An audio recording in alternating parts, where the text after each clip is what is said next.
This is Monty once again from DPO Surveillance Equipment, and today is Sunday, and today is the day we fast in the Henry household. At least everyone except our cat, Lazy Bones. For some reason we can't get him to cooperate when it comes to fasting. So Lazy Bones is the exception, definitely. He refuses to fast, whether it's a Sunday or any other day.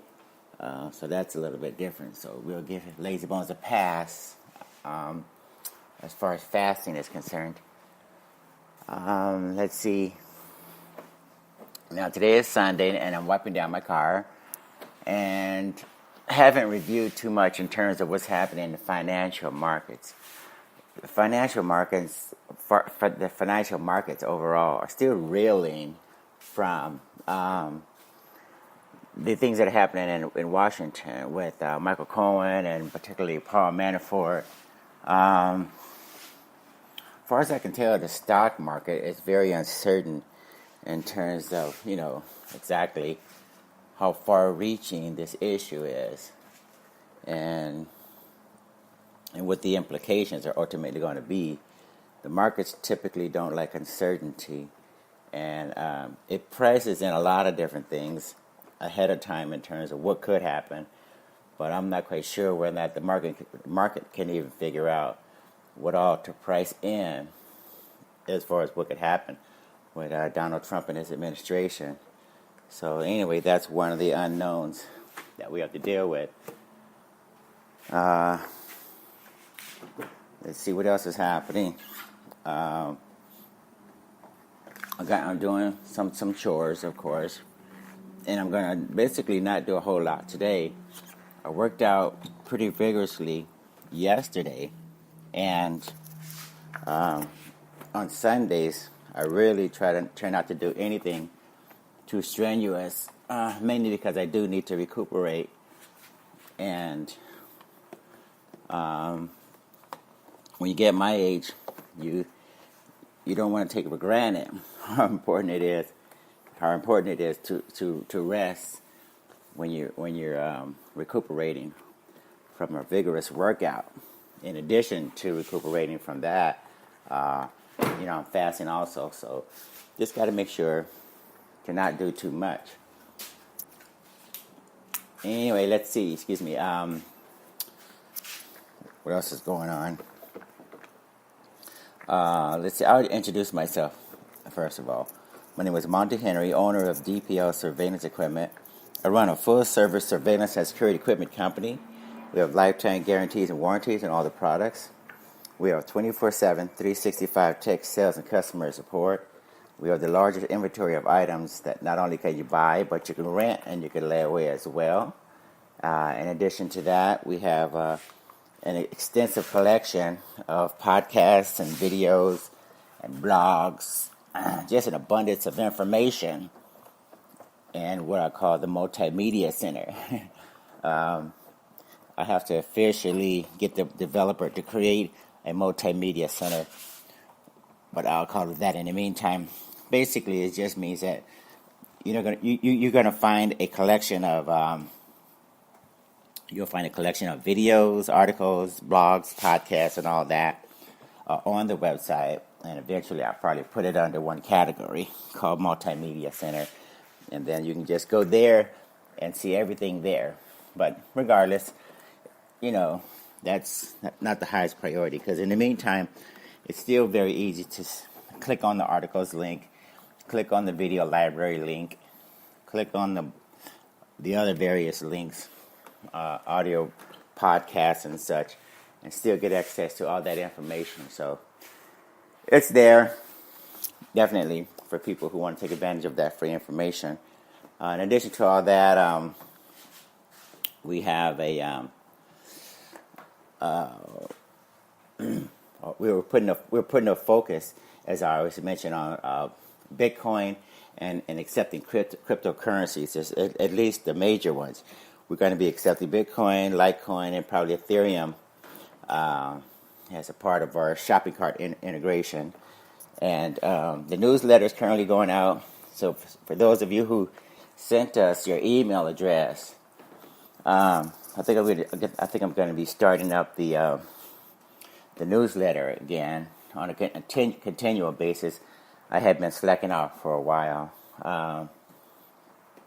The economy is just so slow. I'm trying to evaluate what's important and what's not important. And I just thought, since the website is revamped and we have tons of new products, and we're officially highlighting used products, I figure I better go ahead and promote the website again and see whether or not there's anything going on. For better or for worse, we want to start that up again. But to be honest with you guys, the economy has been so slow and devastated by things that are policies and such going on in Washington that we figured we would not spend a whole lot of time trying to make something happen in an environment where people's finances and such are obviously very devastated. We talk to customers, as we always have, over the past 20 years, 25 years or something. We business owners, we can get a very good idea of the state of the economy just based upon conversations with customers and vendors and suppliers and competitors. So there's no fooling someone who actually makes a living running a business, because, again, when you talk to as many different diverse types of people that we do,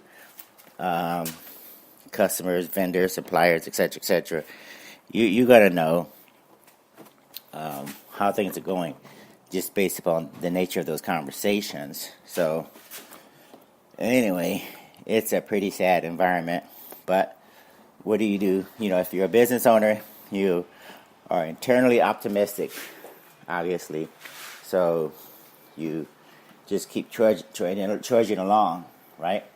So that's what we're doing, trudging along, no matter what. So yeah, we want you to use your Bitcoin. We want you to use your cryptocurrencies and such to buy the products. We want to get away from the MasterCards and the Visas and the American Expresses and the Discovers. All of the credit card issuers are part of the problem right now, as they've been for a long, long time. They're just basically extracting too much financial resources from businesses and from the industries, the retail industry, particularly overall. That's what I'm concerned about, the retail industry overall. I think we've been paying like $70 billion is a number that I saw somewhere in terms of what we pay to the credit card issuers. So between the banks and the credit card issuers and the merchant processors, we just haven't been able to do very well in this environment. I mean, you can't keep giving up these types of profits, and you can't keep encouraging customers to do chargebacks and disputes and reversals in an environment where it's already difficult for the retailers. A lot of times we know how to resolve disputes and issues with our customers because we created the businesses. But when you have third-party companies that get in the way, like credit card issuers and banks and such, they really add a level of overhead that's hard to really deal with, along with everything else we have to deal with. So we'll be getting rid of that headache very soon. What else? Oh, yeah, I redesigned the website, as I mentioned, if I didn't, to make it easier to find the products, find the company overall, and when you're searching Google and Yahoo and all of those search engines, hopefully the website will be easier to access.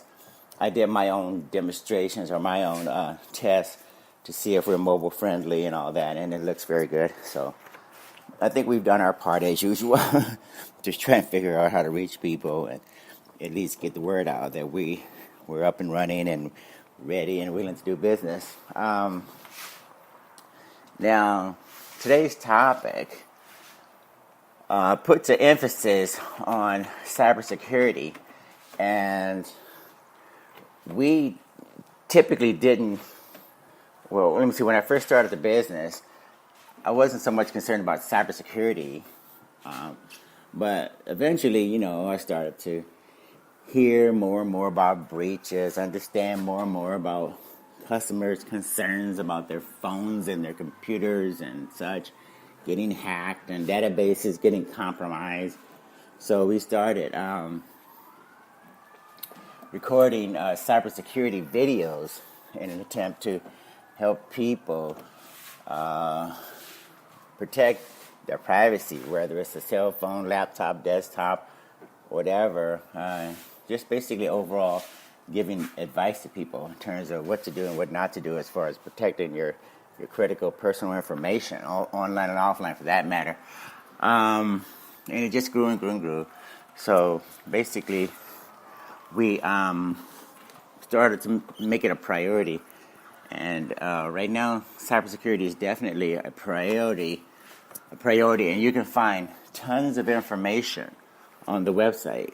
By the way, there's a extensive playlist that covers cybersecurity, and I think you guys are going to get a lot out of it.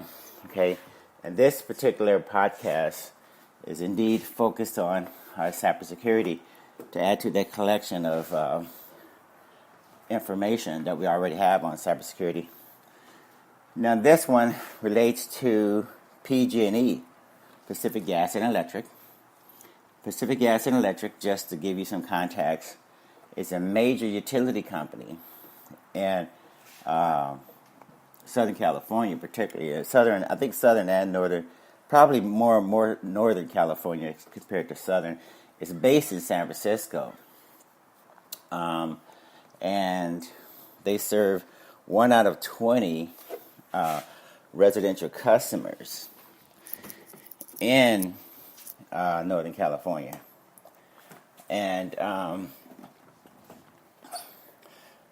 a lot of you may or may not know it, but there was a particular explosion, I think it's called Bruno, California, or San Bruno, where in a particular residential neighborhood, something like 15, 20 houses or something literally exploded almost off the map, and no one could figure out what happened, right?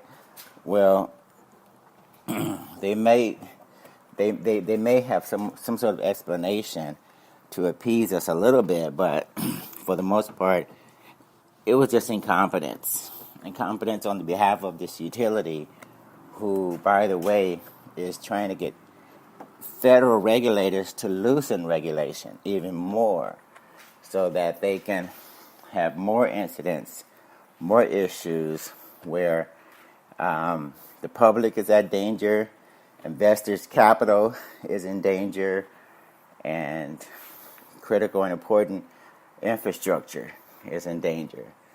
And as you'll find out from the article, you'll see that the idiots in Washington, again, as I mentioned, they are not. They're totally adverse to any type of regulation or any rules or whatever that may help us keep a handle on the potential dangers associated with a utility company and protecting its assets and customers from, like, hackers, for instance.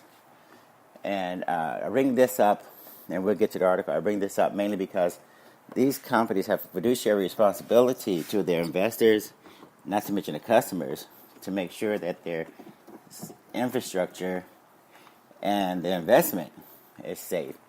And particularly the SEC just requires that these companies disclose anything that's of a material impact to their bottom line, basically.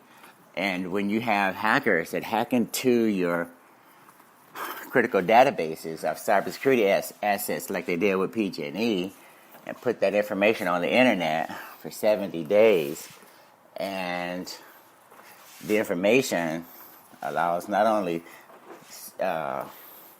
access on a cyber level through computers and such, but also on a physical level. See, when I publish blueprints and schematics and all that on your company and put that online, you have to worry about physical access and virtual access through the computers and such. So anyway, PG&E has a major problem, and they've only been fined how much? The potential fine was $140 million, and they've only been fined a very small amount of money, a fraction of that potential fine, which I don't understand how they got away with the smaller fine as compared to the larger fine.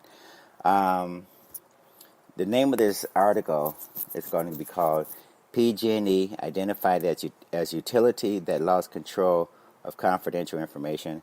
Again, PG&E identified as utility that lost control of confidential information. In 2016, 30,000 records about PG&E cyber assets were exposed on the internet. Again, PG&E is a San Francisco-based utility.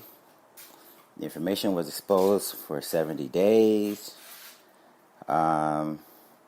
They were only fined. This breach happened in 2016, and they were only fined $2.7 million earlier this year, a small amount compared with a potential fine of as much as $140 million. The Federal Energy Regulatory Commission had previously declined to identify who this utility was. So it looks like under this Trump administration, for some stupid reason, the regulators didn't even want to disclose who the utility was and how extensive this issue was. It took a Freedom of Information Act to just to identify who this utility was. And as far as I can tell, that's a major problem, not only for investors, but for the public at large. You know, if we can't hold these utility companies responsible, and if we try to cover up and hide these types of issues, then that doesn't help them in terms of giving them an incentive to get on top of these issues and resolve them quicker as compared to dragging their feet and covering up. So, major problem there. There were some heavily redacted documents released Friday showing correspondence among regulators related to the incident, which referenced PG&E, but they provided no additional details. However, other previously available documents provided information about the incident, so together they show how PG&E systems were exposed. In a written statement, PG&E said that once we learned of the exposure, we communicated proactively with the appropriate government agencies and regulators and have since worked with them on corrective actions. It added that its cybersecurity measures are robust and consistent with the best practices being employed in the industry. Well, see, a lot of this, I beg to differ, only because you're going to find out later on in the article again that it took a Freedom of Information Act, and it took a lot of Sherlock Holmes type of investigations just to find out who the utility was that was compromised and how extensive the compromise was. See, sometimes you just have to publicly embarrass these organizations in order to get them to address these situations and treat them as serious issues, right? But if you don't, then of course they're going to try to paper over it and bury it and hope that it goes away, But who in their right mind would think an investor would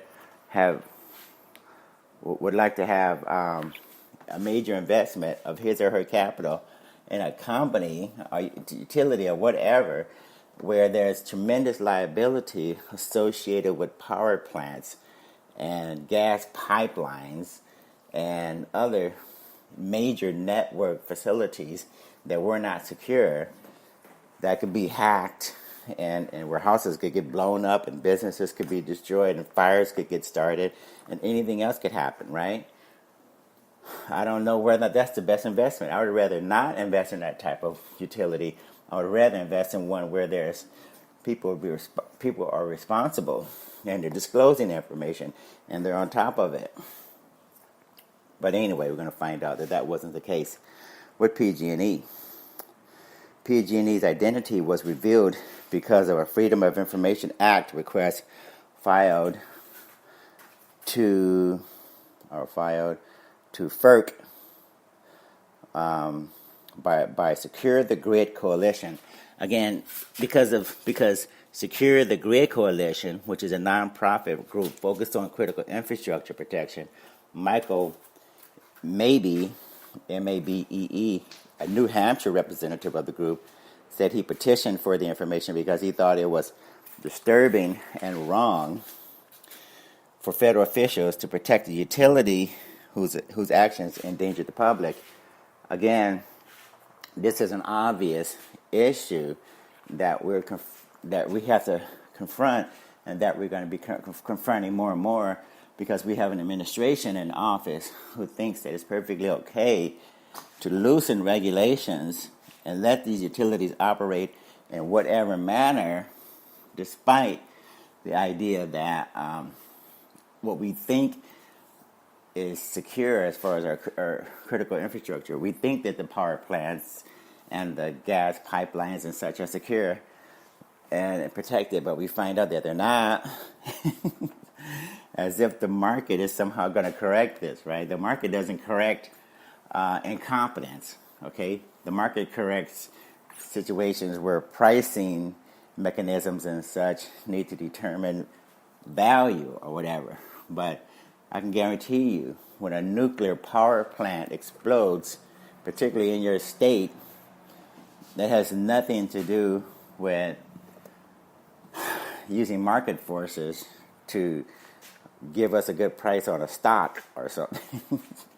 So anyway, these people are totally off base on this one, these federal regulators and the people in the administration, as far as why regulation needs to be looser as compared to tighter. Moving right along. As a result of the failure, 30,000 records about PG&E's cyber assets were exposed to the internet without password protection at a time when authorities have said Russian agents were trying to gain access to U.S. energy companies. An investigation into the data breach by the North American Electric Reliability Corporation and a related organization found that an unnamed vendor hired by PG&E a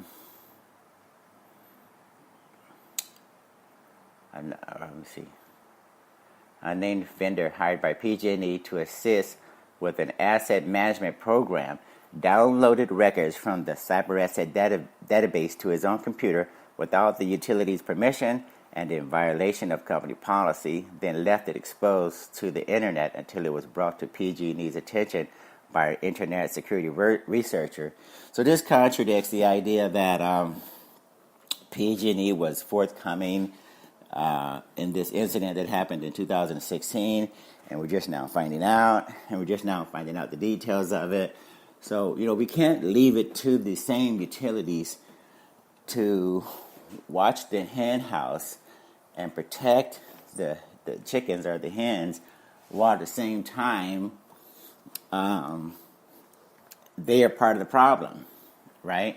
So you can't have it both ways. You can't be in a position to gain financially from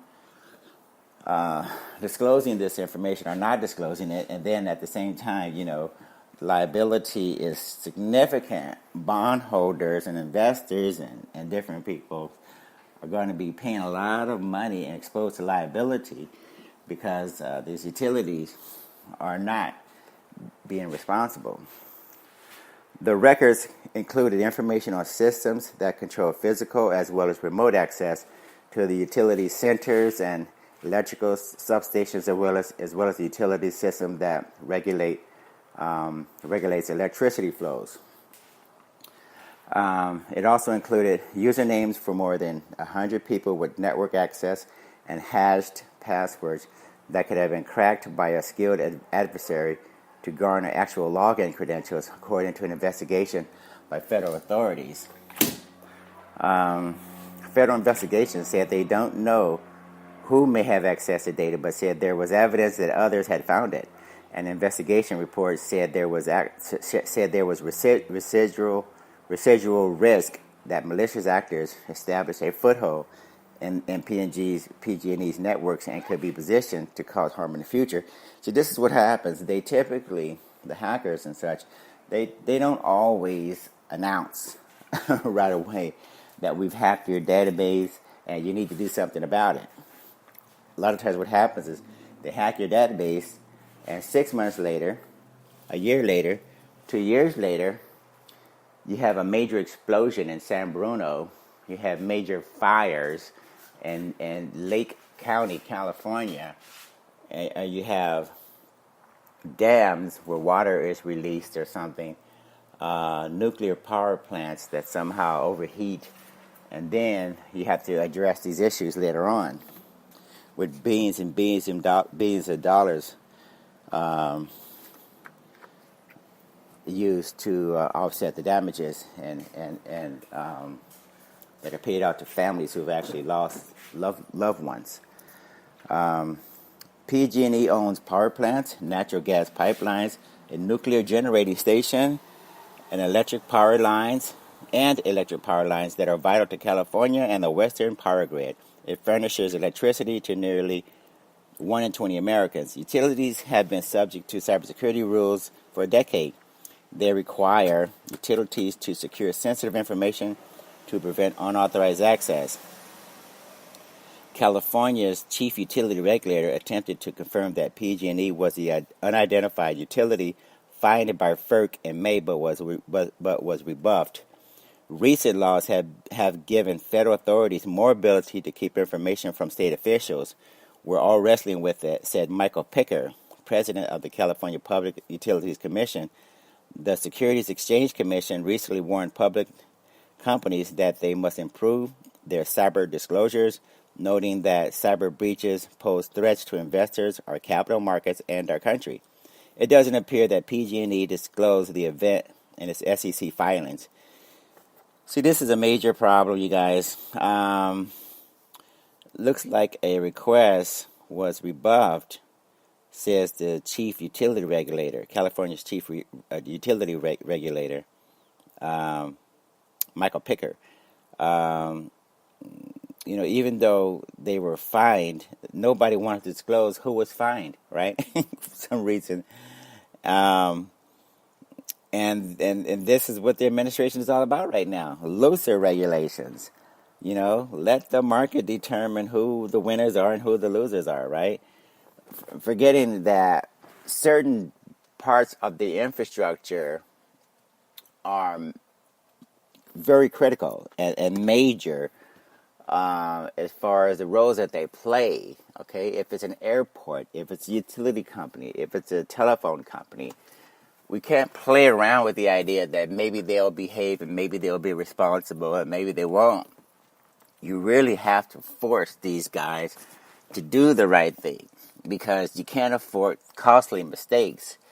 Any idiot who thinks that, it's okay to suffer major catastrophes like in California where fires are ravaging various communities, various cities, and the idiots even have yet in Washington to declare the national emergency.